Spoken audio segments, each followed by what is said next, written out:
Hello বন্ধুরা, আজকের রেসিপিতে আছে তেল চিংড়ি। তো কিভাবে বানালাম সেটা আপনাদের সঙ্গে শেয়ার করছি। প্রথমেই চিংড়ি মাছগুলোকে বেছে কেটে ধুয়ে নিয়েছি। তারপর চিংড়ি মাছগুলো একটা পাত্রে রেখে ওটাতে দিয়েছি 2 চামচের মতো পেঁয়াজ বাটা, আধা চামচ আদা বাটা, গোলমরিচের গুঁড়ো, হলুদ গুঁড়ো, অল্প একটু জিরে গুঁড়ো, অল্প একটু ধনে গুঁড়ো আর অল্প শুকনো লঙ্কার গুঁড়ো, আর দিয়েছি অল্প একটু মিট মশলা আর সর্ষের তেল, পরিমাণ মতো নুন, কাঁচা লঙ্কা দিয়ে একসাথে মেখে নিয়েছি। তারপর কড়াইতে দিয়ে দিয়েছি তেল। তেল দিয়ে ওটাতে দিয়েছি অল্প একটু জিরে ফোড়ন। তারপর মেখে রাখা চিংড়ি মাছগুলো দিয়ে দিয়েছি।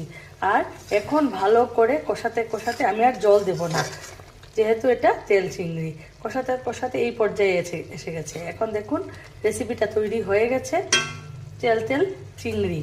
তো এখন ধনেপাতা দিয়ে দেব, দিয়ে নামিয়ে নেব। এই রেসিপিটা খেতে কিন্তু